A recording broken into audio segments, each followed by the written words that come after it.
ദേഷ്യം വന്ന രാമൻകുട്ടി മരത്തെ ഒറ്റയ്ക്ക് പിടിച്ചു പോക്കി. അത്ഭുതമെന്ന് പറയട്ടെ, മരം നേരെ നിന്നു. ഇത് കണ്ട തൊഴിലുറപ്പ് പെണ്ണുങ്ങൾ രാമൻകുട്ടിയോട് നോക്കുകൂലി ആവശ്യപ്പെട്ടു.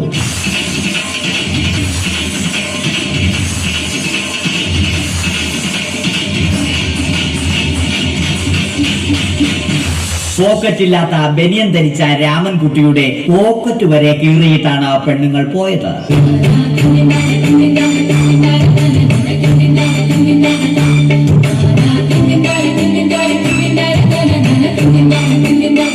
രാമൻകുട്ടി പിന്നീട് ഒന്നും ആലോചിച്ചില്ല.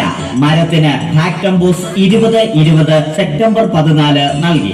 മരം തഴച്ചു വളർന്നു. ഇത് കണ്ട് രാമൻകുട്ടിക്ക് സന്തോഷം വന്നു. സന്തോഷം വന്നാലും ദുഃഖം വന്നാലും രാമൻകുട്ടിക്ക് മരത്തിനു ചുറ്റും ഡാൻസ് കളിക്കുക എന്നുള്ളത്